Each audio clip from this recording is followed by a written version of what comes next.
Hey, this is John Fernay, the co-host of the Maryland Crabs, and I am here today with a Maryland Crabcake for your listening pleasure. What's a crabcake? It's not quite a full episode, it's just a little snippet. Stay tuned and check it out. And make sure you check us out on themarylandcrabs.com. You can follow us on Twitter at MD Crabs Podcast, or find us on Facebook at the Maryland Crabs Podcast. And don't forget, subscribe, rate us, iTunes. Go there now. Well, hello again. This is John Fernay, and we are talking movies. The Annapolis Film Festival, which gets underway March 30th in Annapolis, Maryland, runs through April 2nd. Today on the phone with us is Remy Auberjonois and Kate Nowlin from Bloodstripe. Remy is a producer, director, and writer, while Kate is a producer, writer, and actor in the film, so we've kind of covered pretty much everything. And it's going to debut in Annapolis at 9 p.m. on Saturday, April 1st at the United Asbury Methodist Church, and again on Sunday at 12:30 p.m. at Maryland Hall.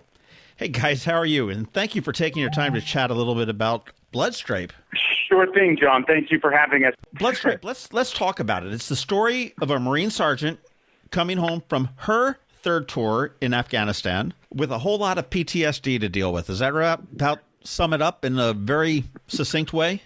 Yeah, that's really the core of what the film is about. It's a homecoming story, which is a pretty old story that we tell. People coming home from war is a very well-trodden subject for films and stories in general, but of course now we have women who are serving. So our film explores it from the female perspective, and it's really an internal character study of this woman's experience. Well, it's funny you sort of stole that out of the words out of my mouth, because I have in like my notes here that it is kind of a timeless tale, not a very happy one necessarily, but I know my father was a vet of World War II, and I know he had some level of PTSD as well, so it's certainly an important story to keep telling. And you answered that it's from a perspective of a woman, which is something that until recent times we really haven't seen women in battle, which is just absolutely phenomenal. And Kate, you were the lead, right? Yes, I was. Yes.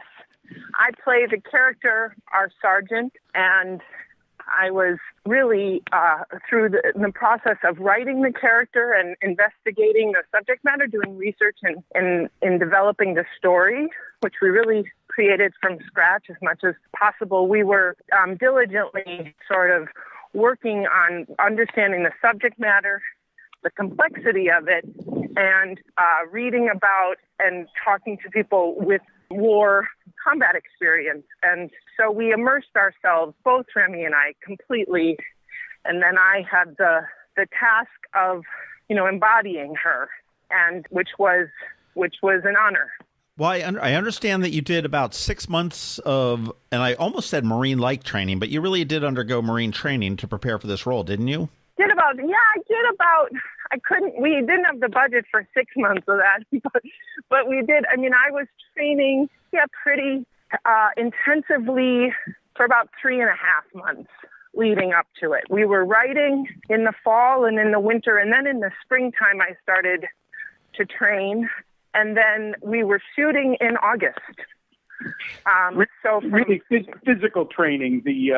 It was a not so much boot camp in the traditional sense, although physically she really underwent quite a transformation. Right. And so physical training. Yeah. As much as one could ever try to replicate that, they have these sort of physical fitness programs now called boot camp. I wasn't doing something like that, but I had trainers who were. One in particular who was very supportive of and interested in getting me into that kind of, that unbelievably intense kind of military-like training, which is on many levels pretty relentless. Right. Well, it's definitely the mindset for sure. Now, did you have, I guess, advice or consultation with the Marine Corps or a Marine on set to, as far as accuracy and all that type of stuff?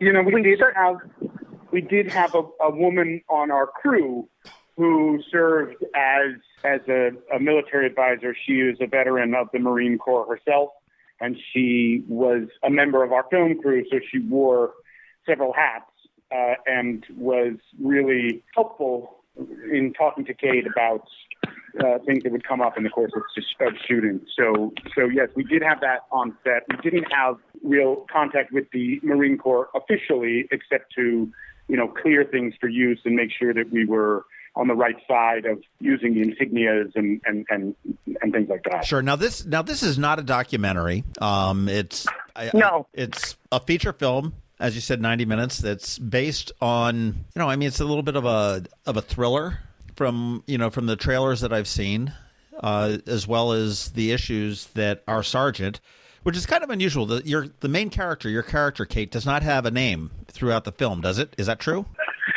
She doesn't. We, at one point, there was some footage that we shot where she had her last name appearing on her uniform that didn't end up making the final cut of the film. But we were interested in having this character have as broad of an appeal and not appeal, that's not the right word, resonance. We wanted her to resonate. We wanted people to be able to project themselves, their wives, their daughters, their mothers onto her. And so, honestly, a name never really came to us. And on some level, I guess it's a nod to the importance, the way in which the military identifies with and how their rank informs their identity. And that the individual name is less significant in some ways for some than, because it's this sort of devotion to the role that they are serving and the rank in which they earn. So kind of a long-winded way of saying, no, she doesn't have a name. Yeah. Well, I mean, and to get at your question about whether or not it's a documentary, I think that's another way. Kate is absolutely an accomplished professional actress, but she's not someone that you might recognize necessarily. And so there's a sort of verisimilitude, and if I can give her a compliment, it's a very authentic performance, which is something we really strive for, with authenticity. And so there's a sort of verisimilitude, and in a way, by making that character nameless, we hoped to allow for people to project into it, which also it takes them until the end when they're watching the credits to realize that they didn't know her name, because they get very involved in her story. Yeah. I mean, like I said, the little bits that I've been able to see, and I'm really looking forward to seeing this weekend. But it's not necessarily our sergeant, but it's everybody's sergeant to a degree. And it could be indeed. You came home. Your character came home to a homecoming in Minnesota, correct? That's correct. Yep. And I've got my sergeant is coming home to Annapolis, Maryland, and somebody else's is down into Miami, Florida. So it really is sort of far-reaching across any number of people there. I want to talk a little bit about Annapolis real quick. Are both or both or everybody coming down for the festival? I'm going to be there. I'm going to be able to get there. Yes. Okay. I'd love to. I'm finishing up a run of King Lear, the production of King Lear at the wonderful Guthrie Theater in Minneapolis, Minnesota, so I'm not going to be able to make it. Otherwise, I'd be there. But Remy will represent fully. I am absolutely sure. And I don't want to, well, not to brag or anything, but you guys have already won some awards. The film has already won the Jury Award at the LA Film Fest, correct? That's correct, yes. And the Audience Award at the Austin Film Fest, which from what and I'm not a film buff, I don't say a buff, but I'm not a film critic or anything, but from what I gather, the Audience Award, while it's voted on by the audience, is actually a very important one, because people that are looking to possibly syndicate this or, bring this out into the theaters, and whatnot, are looking for films that are going to resonate with audiences. The response, we've been very gratified by the festival response. There's been some other recognition at some other festivals, and our experience in the theater with people watching it is that people are quite moved, and that the story has the impact that we're hoping. We really enjoy speaking to the audience afterwards. It's a very rich experience for us, and we find that the audience appreciates the opportunity to engage with the material. It's a sort of a mysterious film. Uh-huh. There are certain things that are not explained. There are certain things that are, it challenges the audience to make certain connections for themselves. So we've been very gratified that the audience has engaged with it in the way that we intended. It seems to me it's the type of film where I'll be watching it, the final scene goes, the screen goes dark, and there's just silence, probably followed by a collective, wow. And then as people start to put it all together, as far as everything that had come in the last 90 minutes. Mm-hmm. But now, Remy, are you going to be doing the Q&A after both screenings? Do you know? I'm not entirely clear yet with the festival if they have someone who's available to moderate, to sort of run a Q&A with me. I'm happy to be there. That's what I'm there for. And as I said, it's a great experience for us talking to people about the film and hearing their responses and answering questions and engaging in the discussion, because it's in a way, the film itself is a call to action around the subject that it treats, which is some veterans' experience and some veterans' struggles with re-engaging in the domestic sphere. And it's a really good movie as a sort of beginning point for conversation. Right. So I'm hoping to be available. I mean, I'm available. Whether the festival is able to accommodate it, we're working that out now. Absolutely. Well, I'm sorry. Go ahead, Kate. Oh, sorry. If I may, John, I'd love to just add to that. There was something in the telling of the story and certainly trying to better understand and research what it is to prepare to go to war. We were also interested in the question almost equally as what is it to come home from war?